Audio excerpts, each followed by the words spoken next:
এ কি গোপাল, কোলা পাতায় ঘেরা কচু পাতার ঘরে বন্দি কেন? গোপালের ঘরে আগুন ধরালো কে? কে মারতে চায় গোপালকে? চলো বন্ধুরা, গোপালের সাথে আসলে কি হয়েছে সেটা দেখা যাক। আইসক্রিম আইসক্রিম আইসক্রিম, এই গরমে প্রাণ জুড়িয়ে দিতে, জীবন ঠান্ডা করতে আপনাদের জন্য নিয়ে চলে এসেছি ঠান্ডা ঠান্ডা আইসক্রিম, মাত্র 2 আনা করে। আসুন আসুন, ঝটপট খেয়ে যান। এই এই আমাকে একটা আইসক্রিম দাও তো। চল না, আমরাও আইসক্রিম খাবো। কিন্তু আমাদের কাছে তো পয়সা নেই, বাড়ি গিয়ে মাকে চাইলে মা তো বকবে। চল চল, গোপাল দাদুর কাছে চল। গোপাল দাদু ঠিক আমাদেরকে আইসক্রিম খাওয়ার জন্য পয়সা দেবে। এদিকে গোপাল যখন রাজপ্রাসাদে যাওয়ার জন্য রওনা দেবে, ঠিক তখনই পটকা, টিকলি আর গদাই এসে হাজির হয়। কিরে তোরা হঠাৎ এই সময়? এখন আমি তোদের গল্প শোনাতে পারবো না, কিন্তু রাজপ্রাসাদে যাওয়ার জন্য দেরি হয়ে যাবে। না গো দাদু, আমরা গল্প শোনার জন্য আসিনি। তাহলে কি চাই তোদের? তাড়াতাড়ি বলে ফেল দেখি। দাদু দাদু, আমাদের আইসক্রিম কিনে দেবে গো। আইসক্রিম?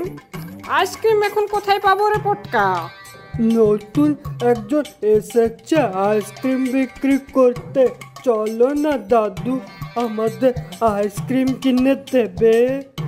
মাত্র 2 আনা করে দাদু। আচ্ছা আচ্ছা, এই নে, তোরা খেয়ে নিস। এখন আমাকে রাজপ্রাসাদের জন্য রওনা দিতে হবে, না হলে দেরি হয়ে যাবে। আমি চললাম রে। মহারাজ মহারাজ, খুব সর্বনাশ হয়ে গেছে মহারাজ। আহা, কি হয়েছে সেটা তো আগে বলো। আজকে আমি দোকান থেকে ঝোলাই করে সব জমানো পয়সা নিয়ে যাচ্ছিলাম মহারাজ, কিন্তু তারপর হঠাৎ করে দেখি আমি মাটিতে শুয়ে, আর আমার ঝোলা উধাও মহারাজ। আর আমার কিছুই মনে নেই মহারাজ। তা তোমার ছোলাটা ভূতে নিয়ে গেল নাকি? হঠাৎ করে উধাও হয়ে গেছে। মহারাজ, আমি বলি কি সূর্যনগরে মনে হয় ভূত টুত এসেছে। তুমি থামো মন্ত্রী, রাজ্যে আবার নতুন কোনো চোর আসলো নাকি? তোমার ঝোলা খোঁজার জন্য আমি ব্যবস্থা নিচ্ছি, তুমি এখন যাও। যথা আজ্ঞা মহারাজ। সেনাপতি, তুমি রাজ্যে প্রহরী বাড়িয়ে দাও, কোনো চোর যেন এরপর চুরি না করতে পারে। যথা আজ্ঞা মহারাজ। আজকের রাজসভা এখানেই থাক। মহারাজ মহারাজ, রাজপ্রাসাদের বাইরে অনেক ভিড়, সবারই একই সাথে থলি সমেত টাকা পয়সা চুরি হয়ে গেছে মহারাজ। এ কি বলছো প্রহরী? তা ওদেরকে পাঠাও আমার কাছে, আমি দেখছি। আচ্ছা, তোমরা কোন রাস্তা দিয়ে যাচ্ছিলে বলো দেখি, তাহলে আমরা ওই দিকেই খোঁজ করব। মহারাজ, আমাদের রাস্তায় তো কোনো চিন্তাই হয়নি, রাস্তায় তো আমরা কাউকে দেখতেও পাইনি। তোমরা কি কোথাও দাঁড়িয়েছিলে? হ্যাঁ গোপাল বাবু, খুব গরমের জন্য আইসক্রিম খেতে দাঁড়িয়েছিলাম, এই গরমে একটু জিরিয়ে নেবার জন্য। কিন্তু তারপরেই আমরা নিজেদেরকে অন্য জায়গায় খুঁজে পাই, আর আমাদের সবার থলি উধাও হয়ে যায়। এটা দেখছি অদ্ভুত ব্যাপার, বিষয়টা আমাকে দেখতে হবে। মহারাজ, চিন্তা করবেন না, আমি ঠিক ওই চোর বেটাকে হাতে নাতে ধরবো। তা কি করবে শুনি? সেটা না হয় কালই দেখতে পাবেন মন্ত্রী মশাই। রাজসভা শেষ হয়ে যাওয়ার পর গোপাল নিজের বাড়ির দিকে রওনা দেয়, আর তখনই পটকা, গদাই আর টিকলিকে দেখতে পায়। এই পটকা, গদাই, টিকলি, এদিকে শোন তোরা। আইসক্রিমটা খুব সুন্দর ছিল দাদু, খুব মজা করে খেয়েছি আমরা। আচ্ছা বেশ বেশ, একটা কথা বল, তোরা কি ওই আইসক্রিম বিক্রেতাকে আগে এই গ্রামে আসতে দেখেছিস? না দাদু, লোকটা নতুন এসেছে। আচ্ছা, এখন যা তোরা। গিন্নি, ও গিন্নি, তা কি হলো শুনি? ষাঁড়ের মতো এত চিৎকার করছো কেন? তোমাকে একটা কাজ করতে হবে গিন্নি। কি কাজ বলে ফেলো দেখি। আচ্ছা, বুঝে গেছি। ওই চোরকে এবার হাতে নাতে ধরবো। হা হা হা। পরের দিন রতন আইসক্রিম বিক্রি করতে আসে আর গোপালের বউ সেজে গুজে কাঁধে একটা ঝোলা নিয়ে আইসক্রিম কিনতে যায়। দাও তো ভায়া, দেখি একটা আইসক্রিম দাও দেখি, খেয়ে দেখি তোমার আইসক্রিমে কি জাদু আছে। একে দেখে মনে হচ্ছে এর কাছে অনেক টাকা পয়সা আছে। আজকের দিনটা জমে গেল রে রতন। আমার নাম হলো গিয়ে রতন। টাকা পয়সা দেখলেই মন করে অঞ্চন। কি হলো? কি এত ভাবছো শুনি? আইসক্রিম দেবে তো? রতন গোপালের বউকে একটা আইসক্রিম দেয় আর গোপালের বউ আড়ালে ওই আইসক্রিমটা ঝোলাতে ঢুকিয়ে অন্য একটা আইসক্রিম বের করে খেতে শুরু করে, যেটা গোপালের বউ আগে থেকেই ঝোলাতে রেখেছিল। আর তারপরেই গোপালের বউ অজ্ঞান হয়ে যাওয়ার নাটক শুরু করে। ঠিক তখনই রতন গোপালের বউয়ের ঝোলা চুরি করতে যায় আর এদিকে গাছের আড়াল থেকে গোপাল সবটা দেখতে থাকে আর আড়াল থেকে বেরিয়ে রতনকে ধরে নেয়। ধরেছি বেটাটাকে, ধরেছি। তুই তাহলে সবার টাকা পয়সা চুরি করতিস? আসুন আসুন সবাই দেখে যান, এই সেই আসল চোর। গোপাল ওই চোরকে গাছে বেঁধে দেয় আর গ্রামবাসীরা সবাই ওই চোরকে মারতে থাকে। ঠিক তখনই ওখানে রাজামশাই রথে করে উপস্থিত হন। তুমি আইসক্রিম বিক্রি করার নামে চুরি করতে? ছি ছি, তোমাকে আর যেন ওই গ্রামের আশেপাশেও না দেখতে পায়। বেরিয়ে যাও এই গ্রাম থেকে। গ্রাম ছাড়া হওয়ার পর রতন গোপাল আর গোপালের বউকে দেখলেই রাগে জ্বলে পুড়ে যেত। ও মনে মনে একটা ফোন দিয়ে আঁটতে থাকে আর গোপালের বাড়ির ওপর লুকিয়ে নজর রাখতে থাকে। প্রায় 1 মাস কেটে যাওয়ার পর রতন রাজসভাতে উপস্থিত হয় আর রাজামশাইকে বলে, মহারাজ, আমি নিজেকে শুধরে নিয়েছি মহারাজ। আমি নিজের ভিটেও তৈরি করেছি মহারাজ। আমাকে যে এই সঠিক পথে নিয়ে এসেছে তাকে আমি নিজের বাড়িতে ডেকে খাওয়াতে চাই মহারাজ। দেখো গোপাল, তোমার নেমন্তন্ন পড়ে গেল। কাল তাহলে যাও, রতনের বাড়িতে কবজি ডুবিয়ে খাও। এই চোর বেটা আমাকে খাওয়াতে চাইছে কেন? কিছু তো গোলমাল আছে। রতন রাজপ্রাসাদ থেকে আসার সময় ঝোপের আড়ালে লুকিয়ে গোপালের বাড়ির দিকে নজর রাখতে থাকে। ঠিক তখনই পটকা, গদাই আর টিকলির বল ওই ঝোপটার কাছে চলে যায়। ওরা বল আনতে এলে দেখে যে সেই চোরটা ঝোপের আড়ালে লুকিয়ে আছে। এই সেই চোরটা না? চল তো আমরাও লুকিয়ে গিয়ে দেখি ও কি করছে। গোপাল, বেশ সুখেই আছো দেখছি। কালকেই তোমার জীবনের শেষ খাওয়া হবে গোপাল। তোমায় আমি নিজের হাতে আমার ঘরে আগুনে পুড়িয়ে মারবো। হা হা হা হা হা হা হা। এই খবরটা এক্ষুনি গোপাল দাদুকে দিতে হবে। চল চল। দাদু দাদু, কি হয়েছে? তোরা এত হাঁপাচ্ছিস কেন? তারপর ওরা 3 জন সব ঘটনা গোপালকে বলে। আচ্ছা, এই জন্যে বেটাটা আমাকে নিজের বাড়িতে নিয়ে যেতে চায়। আমিও দেখি কে আমাকে মারে। শোন, তোদের একটা কাজ করতে হবে।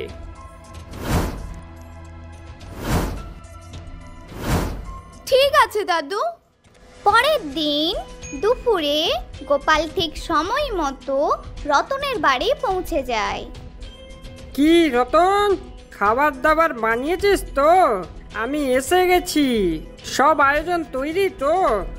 আসুন গোপাল বাবু আসুন, আমি সব আয়োজন করে রেখেছি। বাহ রতন, তুই কচু পাতা দিয়ে ঘর বানিয়েছিস, খুব সুন্দর তো। হ্যাঁ মানে ওই আর কি গোপাল বাবু। এবার এসো বাছা ধন, খেতে বসার পর আমি তোমাকে নিজের হাতে শেষ করব। গোপাল বাড়ির ভেতরে গিয়ে খেতে বসে। গোপাল বাবু, আমার যতটা সামর্থ্য তা দিয়েই আমি সব আয়োজন করেছি। আপনি তৃপ্তি করে খান গোপাল বাবু, কিছু লাগলে আমাকে জানাবেন, আমি বাইরেই আছি। রতন খাবার দিয়ে বাইরে চলে যায়। একটা মশালে আগুন জ্বালিয়ে সেই আগুনে কচু পাতার তৈরি বাড়িটাকে পুরো জ্বালিয়ে দেয়। কিছুক্ষণ পরেই রতন বাইরে থেকে দেখতে পায় গোপাল বাঁচবার জন্য নিজের হাত পা নাড়াচ্ছে, আর চোখের নিমিষেই গোপাল জ্বলে পুড়ে ছাই হয়ে যায়। এটাই তোমার শেষ খাওয়া গোপাল, খেয়ে নাও খেয়ে নাও। হা হা হা হা হা। আমার বাড়িতে এসে শুধু খাই খাই, এবার তুই চলে পুড়ে ছাই। সূর্যনগরে চুরি করতে এবার কেউ আমাকে আটকাতে পারবে না। আমার নাম হলো কি রতন, টাকা পয়সা দেখলেই মন করে অঞ্চল। এবার আমি ছদ্মবেশে লাড্ডু বিক্রি করতে যাব, আর ওই লাড্ডুতে অজ্ঞান হয়ে যাওয়ার ওষুধ মিলিয়ে দেব, তারপর যেই খাবে তারই যাবে। হা হা হা হা হা হা। পরের দিন সকাল হতেই রতন ছদ্মবেশে সূর্যনগরে লাড্ডু বিক্রি করতে আসে। দাও হে, 4টে লাড্ডু দাও। আজকে ঘর থেকে কিছু খেয়ে বেরোয়নি। আজকে আমার সোনার দোকান যাওয়ার আছে, সোনার দোকানে খুব লাইন লেগে আছে, তাড়াতাড়ি দাও তো দেখি। আমার নাম হলো গিয়ে রতন, টাকা পয়সা দেখলেই মন করে অঞ্চল। তার মানে লোকটার সোনার দোকান আছে, থলিতে অনেক সোনা আছে। আজকে একেই লুটে নিয়ে যাব, আমি বড় লোক হয়ে যাব দেখছি। রতন যেই না লোকটাকে লাড্ডু দিতে যায়, অমনি একটা রশির ফাঁদে পা ফেলে গাছে উল্টো হয়ে ঝুলে যায়। আর গাছের আড়াল থেকে গোপাল, পটকা, গদাই আর টিকলি বেরিয়ে আসে। ভূত ভূত ভূত এসেছে। ভূত নয় রে বেটা, আমি হলাম সত্যি গোপাল। কি ভেবেছিস আমাকে জ্বালে পুড়িয়ে ছাই করে দিবি? তুমি বাঁচলে কি করে গোপাল? তারপর গোপাল সমস্ত ঘটনা খুলে বলে কিভাবে সে পটকা, গদাই আর টিকলির সাথে উপায় বের করে। যখন গোপাল জানতে পারে তাকে খাওয়ানোর নাম করে পুড়িয়ে মারবে, তখনই গোপাল ওদের তিনজনকে বলে একটি মোমের পুতুল তৈরি করায়, যেটা দেখতে পুরো গোপালের মতন হয়। বাড়িতে আগুন লাগানোর ঠিক আগেই গোপাল ঠিক সময় বুঝে বাড়ির পেছনের দরজা দিয়ে বেরিয়ে পড়ে আর ওই মোমের পুতুলটাকে রেখে দেয়। আগুন লেগে যাওয়ার পরেই পটকা, গদাই আর টিকলি জানালার পেছনে দাঁড়িয়ে একটি দড়ির সাহায্যে পুতুলটির হাত পা নাড়াতে থাকে, যেটা দেখে রতন সত্যিকারের গোপাল ভাবে। আর ওই গোপালের মতন পুতুলটাই জ্বলে পুড়ে ছাই হয়ে যায়। তারপর গোপাল ওদের তিনজনকে নিয়ে বাড়ি ফিরে আসে। ইতিমধ্যেই রাজামশাই ওখানে উপস্থিত হন। গোপালকে পুড়িয়ে মারার অপরাধে তোমাকে সারা জীবন কারাগারে বন্দি করার আদেশ দিচ্ছি। সৈন্যরা, বন্দি করে নাও এই রতনকে। গোপাল, তুমি এই সূর্যনগর গ্রামকে রক্ষা করেছো, তোমাকে আমি 100টা মোহর দিয়ে পুরস্কৃত করব গোপাল। ধন্যবাদ মহারাজ। সূর্যনগর এক সবুজে ভরা সুন্দর রাজ্য। এখানে রাজা হলো রাজা ভানু প্রতাপ। এখানে প্রজারা সবাই খুব সুখে শান্তিতে দিন কাটাতো। কিন্তু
ঠিকই বলেছেন রাজবৈদ্য মশাই।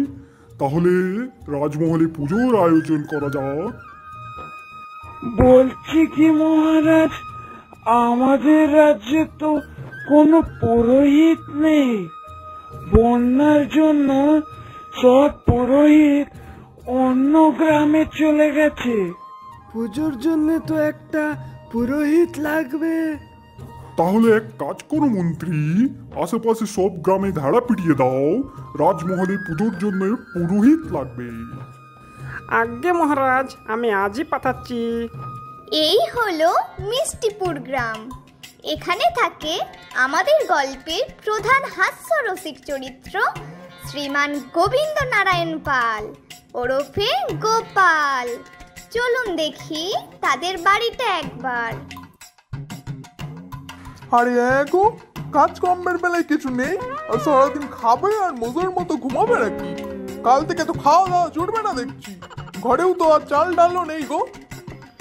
যা বর্ষা নেমেছে, এই গ্রামেও না আবার বন্যা হয়ে যায়। আমি চললাম বাপের বাড়ি, তুমি ঘুমাও আর স্বপ্নেতেই খাও। ও গিন্নি, এরকম বলতে নেই, আমি ঘুমোইনি গো, আমি শুয়ে শুয়ে ভাবছি। তা কি ভাবছিলে শুনি? আবার খেয়ে দিয়ে ঘুমাবে কখন সেটা ভাবছিলে?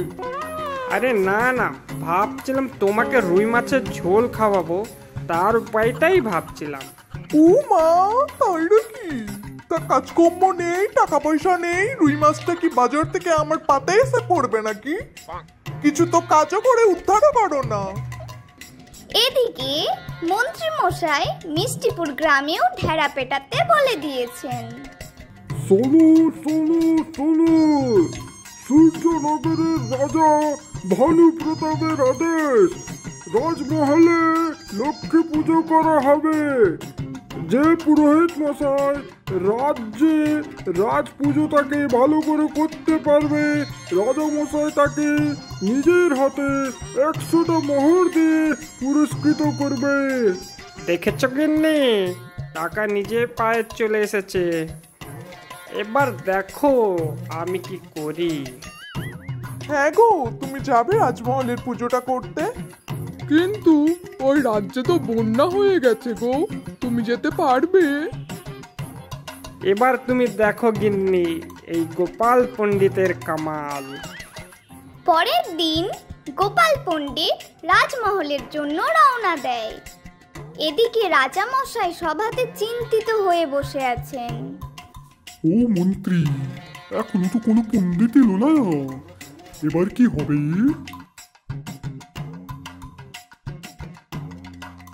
আমি এসে গেছি মহারাজ। তুমি কে ভায়া? মহারাজ, আমার নাম হলো গিয়ে গোবিন্দ নারায়ণ পাল, সবাই গোপাল পণ্ডিত বলেই ডাকে। আপনিও আমাকে গোপাল বলেই ডাকবেন। আচ্ছা বেশ বেশ, তবে শুভ কাজটা সেরে ফেলো দেখি। আগে হ্যাঁ মহারাজ, আমি পুজোর প্রণালীটা বলে দিচ্ছি, আপনি সেইভাবেই আয়োজন করে দিন। সাথে একটা লক্ষ্মী মায়ের মূর্তিও আনতে হবে মহারাজ। মন্ত্রী, গোপাল যেভাবে বলছে তুমি সেগুলো আয়োজন করে ফেলো দেখি। আগে হ্যাঁ মহারাজ। এবার থেকে তুমি গোপালের কথা অনুযায়ী চলবে মন্ত্রী, ওর যা যা দরকার সব তোমার দায়িত্ব। আগে ঠিক আছে গোপাল, তোমায় আমি ছাড়ব না। আমাকে নাকি তোমার কথা শুনে চলতে হবে, তোমার ব্যবস্থা আমি করবই।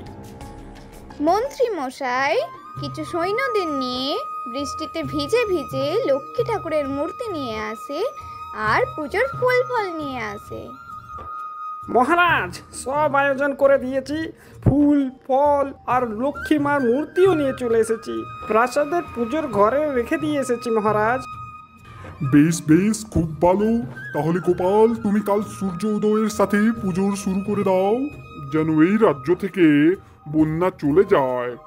মা লক্ষ্মী আবার যেন এই রাজকোষকটাকে সোনায় ভরিয়ে দেয়। জয় মা লক্ষ্মীর জয়, জয় মা লক্ষ্মীর জয়। এই রাজপ্রাসাদে কোলাহল, এ কি হচ্ছে রাজপ্রাসাদে? মহারাজ, কি হলো? পুজো কখন শুরু করব? আমি তো বৃষ্টিতে ভিজে ভিজে দৌড়ে এলাম। সবাই এত চিন্তায় মুগ্ধ আছেন কেন মহারাজ? আর কি বলবো গোপাল, আমার কপালে আর সুখ নেই মনে হয়। লক্ষ্মী ঠাকুরের মূর্তি চুরি হয়ে গেছে গোপাল। এখন মা লক্ষ্মীও দেখছি আমার মহলে থাকতে চাইছেন না। তুমি কিছু একটা করো গোপাল। এবার দেখি তুমি পুজো কিভাবে করো। তোমার কথা শুনে আমাকে চলতে হবে। ও তাহলে এই ব্যাপার। এই মনে হচ্ছে নিশ্চয়ই কোনো রাজপ্রাসাদের লোকেরই কাজ, যে জানতো মূর্তিটা কোথায় রাখা আছে। মহারাজ, ভয়ের কিছু নেই, মা লক্ষ্মী রাজ্য ভ্রমণে গিয়েছেন। আর তাই আবার হয় নাকি? এ কি বলছো গোপাল? আগে হ্যাঁ মহারাজ, মা লক্ষ্মী দেখতে গিয়েছেন আসলে এই রাজ্যে কোথায় সমস্যা আছে। বাহ, বেশ বলেছ গোপাল। আমি এক্ষুনি সৈন্য পাঠাচ্ছি মা লক্ষ্মীকে খুঁজতে। রাজ্যে সৈন্যরা সবাই বৃষ্টিতে ভিজে ভিজেই সব বাড়িতে গিয়ে তল্লাশি চালাচ্ছেন, কিন্তু কোথাও মা লক্ষ্মীকে খুঁজে পাওয়া যায়নি। মহারাজ, রাজ্যে কোনো বাড়িতে মা লক্ষ্মীকে পাওয়া যাচ্ছে না মহারাজ। এবার কি হবে মহারাজ? মহারাজ, রাজ্যে যখন কোনো বাড়িতে লক্ষ্মী মায়ের মূর্তি পাওয়া যায়নি, তাহলে এবার রাজপ্রাসাদেই তল্লাশি করা যাক। এ কি, গোপাল তো দেখি আমাকেই জালে জড়িয়ে দিচ্ছে। মূর্তিটা আমাকে আবার সঠিক স্থানে রেখে দিতে হবে মনে হচ্ছে, না হলে তো মহারাজ আমাকেই সমস্যার কারণ ভাববেন।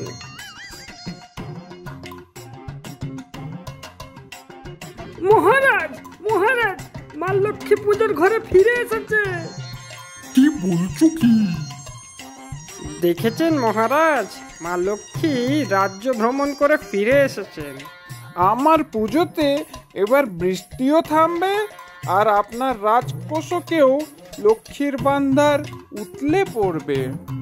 গোপাল, তুমি যা বলেছো তাই যেন হয়। তারপর গোপাল পণ্ডিত খুব মন দিয়ে পুজো করে। পুজোর কিছুদিনের মধ্যেই বৃষ্টি থেমে যায়। রাজ্যের সব চাষিরা আবার চাষ করতে শুরু করে। তুমি তো জাদু দেখিয়ে দিলে। তুমি শুধু এই লক্ষ্মী পুজো না, তুমি এবার থেকে প্রতিদিন এই রাজমহলেই পুজো করবে আর এই রাজসভাতেই থাকবে। আমি খুব খুশি হয়েছি গোপাল। তুমি তোমার পরিবার নিয়ে কালই এই গ্রামে চলে এসো গোপাল। আজ্ঞে মহারাজ, যথা আজ্ঞা। পরের দিন গোপাল নিজের বউকে নিয়ে সূর্যনগর গ্রামের জন্য রওনা দেয়। দেখুন গোপাল পণ্ডিতের মজার মজার হাসির গল্প। আমাদের এই গল্প ভালো লাগলে একটি লাইক, শেয়ার আর কমেন্ট করতেও ভুলবেন না কিন্তু।